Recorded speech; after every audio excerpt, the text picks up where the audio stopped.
네, 반갑습니다. 자, 이번 시간에는 제가 개인적으로 봤을 때 명리학을 공부하는 사람들이 가장 조심해야 되는 부분, 그 부분에 대해서 한번 말씀을 드리고자 합니다. 앞에 보시면 제왕절개 이렇게 나와 있습니다. 제왕절개 그냥 말로만 쓰는데 이 제왕절개가 명리학 공부에 어떻게 보면 결정판이 아니겠는가 하는 그런 생각도 하고요. 또 다른 생각으로는 이건 우리 인간이 하는 부분보다는 신의 영역에 도전하는 게 아닌가 하는 그런 생각도 해봅니다. 저는 개인적으로 제왕절개 태기를 해드리지 않습니다. 예전에는 정말 멋모르고 해드렸습니다만은 할 때마다 제가 병원 신세를 7번 졌습니다. 그리고 정말 전혀 생각지도 않게 바로바로 이렇게 수술을 해야 되는 그런 정도. 그래서 정말 고통, 죽음의 고통까지 느껴봤던 것이 바로 제왕절개 태기를 한 바로 다음 날이었습니다. 제 가족들은 제가 다 알고 있습니다. 제가 왜 그런지. 그래서 저는 절대로 이걸 하지 않습니다.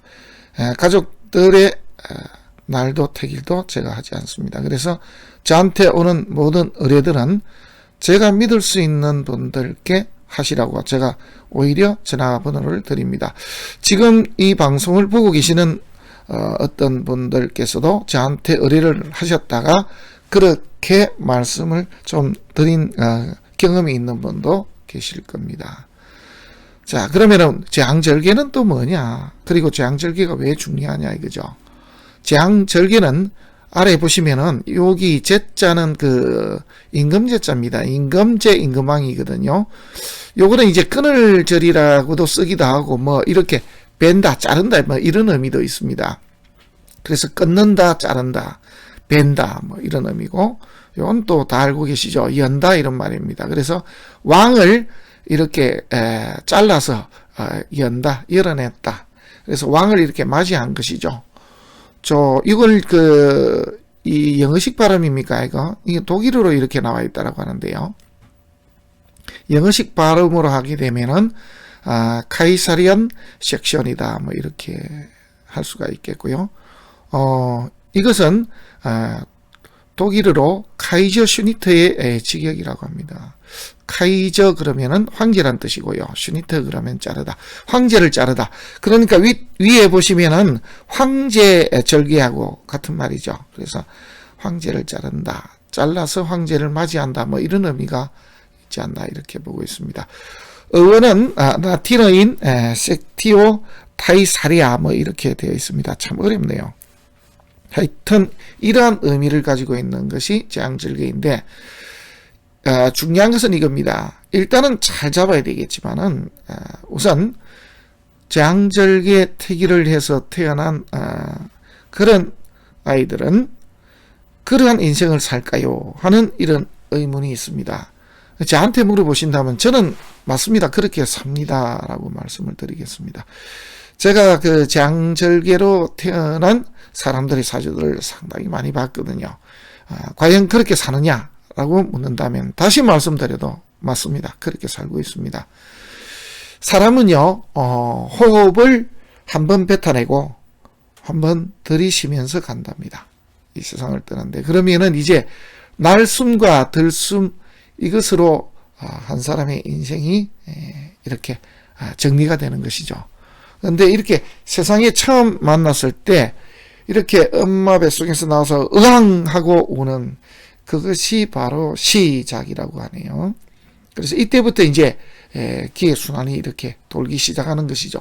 물론 이제 명리학의 그 예전 고법에 보게 되면은 잉태일을 사주 속에 넣는 경우도 있습니다. 그래서 이제 오주로 보는 그런 경우가 분명히 있었습니다. 그래서 잉태되는 그 순간도 중요하냐? 물론 대단히 중요하다고 생각은 합니다. 물론 하고는 있습니다만은 그것까지 넣어서 이렇게 같이 명조를 풀이했던 적은 없던 것 같습니다. 자, 하나의 명조 예를 하나 들어드리겠습니다. 어떤 사주냐면은 바로 이런 사주입니다. 여자인데요. 2019년 그래서 계년에 태어났습니다. 이미 태어났습니다. 제가 태어나지 않았으면 아마 안 했을 겁니다. 자, 이런 사주가 있는데 제가 그나마 이 사주를 조금 볼 줄 아는 분이 그나마 잡은 겁니다. 라고 말씀을 드렸습니다. 만약에 저한테 진짜 의뢰를 하셨고 제가 진짜 잡는다면은 이렇게 저는 잡지는 않았을 것입니다. 그래서 이 부분에 대해서 우리 함께 연구를 해보자 라는 의미에서 한번 이런 명조를 준비를 해봤습니다. 자, 우선 요 앞쪽까지 한번 보시겠습니다. 앞쪽까지 보시면은 제격이죠. 그리고 제격의 관을 봤습니다. 재생관이 되어 있는데 가장 귀중한 관을 지금 상관이 천간에서 때리고 있습니다. 이 부분이 일단은 가장 큰 문제가 될 수가 있습니다. 이것마저 우리가 계산을 하고 봐야 되거든요. 그래서 천간 부분에서 보게 되면은 시간에서 이렇게 그 인을 하나 가져가지고 이게 인이 저 상관을 이렇게 대항하는 상신 역할을 했다. 뭐 이 정도로 하면은 잘 맞습니다. 그런데 이걸 조금 더 깊이 있게 봤어야 되는데 하는 그런 생각도 사실 듭니다. 우선은 이제 그 요즘 같은 경우에 참 좋은 점은 지금 태어날 아기가 남자인지 여자인지는 알 수가 있고 또 실제로 알려줍니다. 그죠? 직접적으로 알려주지 않더라도 이렇게 그 알 수 있게끔 힌트를 줍니다. 그래서 우리가 알 수 있다는 것이죠. 지금 같은 이런 아이가 하나 태어났다라고 하면은 유월에 태어났다. 여기에서 남자가 좋은지 여자가 좋은지를 한번 보신다 그러면은 지금 여자로 이렇게 태어났을 때는 그 다음에 술, 해자, 축, 임묘진 이렇게 흘러갑니다. 그죠? 그래서 월지가 재인데 이렇게 관으로 흘러갑니다. 그런데 남자애로 태어났다 라고 하면은 내용이 좀 달라집니다. 이 월지가 재인데요. 이렇게 비급여분으로 흘러가 버립니다. 이게 이제 문제가 되는 것이죠. 그래서 남자애라 그러면은 예를 들면은 부친과 일찍 연이 떨어져 버리든지 그렇지 않으면은 어린 시절에 부친의 변고가 생길 수 있는 그런 사주입니다. 그래서 이 사주를 가진 경우라 그러면은 당연히 여자로 태어나는 것이 훨씬 더 운이 좋습니다. 그런데요, 여기서 이제 우리가 봐야 될 것은 시라는 것이죠. 날도 물론 중요하겠습니다만은 시도 대단히 중요할 수가 있죠. 요즘 같은 경우는 이제 날도 정합니다만은 이 날을 굳이 택했다라고 하면은 시를 이렇게 택해서는 조금 아쉬운 것이 있다라는 것이 저의 말씀입니다. 지금 갑을병 그러면은 갑병 무자부터 시작을 하죠. 이 시는 무자, 기축, 경인, 신묘, 임진개서, 갑월미 이렇게 갑니다. 그러면은 이 시를 봤을 때 시 천간은 좋은데요. 지지를 한번 보시겠습니다. 지지를 보시면은 아마 이 사주를 이렇게 택일하셨던 장절기에 나를 택일하셨던 어떤 선생님이 나름은 좀 이렇게 보셨는데 사주를 신강신약이 용신인 줄 알고 그렇게 보셨던 분이 아니었겠나 저는 그렇게 생각합니다. 여기에서요 조금만 늦추면요 사주가 완전히 달라집니다. 자, 을미가 됩니다. 을미. 그러면 사주가 내용이 얼마나 달라지는지 한번 말씀을 드리도록 하겠습니다. 월지가 이제 이렇게 인입니다. 제격에 부모덕이 있다 좋습니다. 조상덕이 없습니다. 그죠? 재생살이 되니까. 배우자덕은 제격 폐인이니까 좋습니다만은 시지에 이렇게 재를 쓰는데 급제 양인을 이렇게 붙여서는 안 되죠. 그리고 이 양인이 인옷을 국을 짜버립니다. 그렇게 되면 어떻게 되냐면요. 이 재를 용신을 쳐버립니다.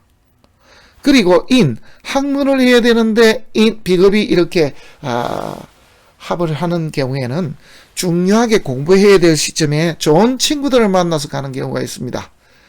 이런 것까지 고려하면은 시를 참 잘못 잡았다는 이야기가 될 수가 있겠죠. 자, 여기서 을미시가 되면 어떻게 되느냐면요. 천간은 천간대로 이렇게 그 상관이 병이 될 수가 있는데 그것을 커버하고 지지에서는요. 이렇게 미토가 들어오게 되면요.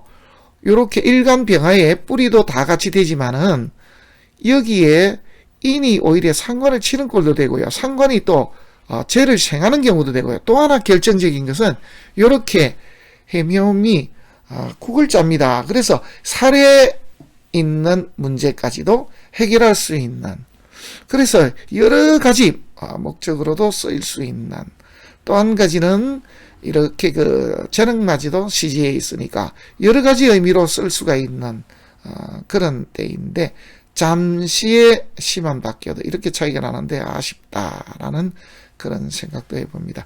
만약에 여기서 을미, 그 다음에 이제 병신, 정유 이렇게는 이제 할 수가 없죠. 그 다음에 무술도 할 수가 없습니다. 기회도 할 수가 없습니다. 그죠? 이렇게 돼버립니다. 그러면 앞쪽으로 돌아가는 수밖에 없습니다. 무자기축, 경인, 신묘 이렇게 오는데요. 신묘 같으면 조금 달라질 수가 있습니다. 물론 여기에 경금이나 신금이 뜨게 되면은요, 제격이 됩니다. 용신이 제고 재생관이 됩니다만은 관이 자꾸 무너집니다. 이러한 것도 있습니다. 그래서 재물은 많으나 귀가 좀 크지 못한 그런 경우도 될 수가 있거든요. 그래서 그렇다 하더라도 경인신묘가 차라리 더 낫죠. 이렇게 됐을 것인데 참으로 아쉽게도 이렇게 잡았습니다. 그나마 제가 보건대 이렇게 재앙절개로 나왔다라고 하는 명주들 보면은요, 참 정말 이런 말씀 드리면 뭐합니다만 그런 가관도 없습니다. 한마디로 명리학에 정말 기본이 되어 있지 않는 분들이 너무 많습니다. 정말 혹시나 이 방송을 보고 계신 선생님들 계시면은 확실하게 사주에 대해서 이렇게 글자 하나하나를 완벽하게 진단할 능력이 안 되면 하지 마십시오. 정말 그거는 제가 봤을 때 가장 큰 죄를 짓는 것이 이게 재앙절개 택일이라고 그렇게 생각을 합니다. 능력이 되질 않으면 안 해야 되는데 왜 그렇게 도사 흉내를 내고, 그래서 한 사람뿐만 아니고 그 가족들까지도 그렇게 하느냐 이거죠. 또 어떤 분들은 제가 이런 말씀을 드리면은 그것도 그에 의해 사주팔자다라고 하시는 분도 계신데요. 그렇게 또 보면은 그럴 수는 있습니다만은 우리가 알면서 그럴 수는 없지 않습니까? 정말 명리학 제대로 공부해서 정말 글자 의미 하나하나를 제대로 깨칠 수 있을 때, 정말 아무 사주나 들이대면 풀 수 있는 정도가 됐을 때, 그때 태기를 하는 것이 이 명리학을 하는 정말 학자의 도리다, 저는 그렇게 생각을 하고 있습니다. 너무나 터무니없는, 너무나 말도 안 되는 그러한 사주들을 이렇게 만드는 분들을 제가 많이도 봐왔기 때문에 안타까운 심정에서 재앙절개 택일에 대해서 한번 말씀을 드려봤습니다. 고맙습니다.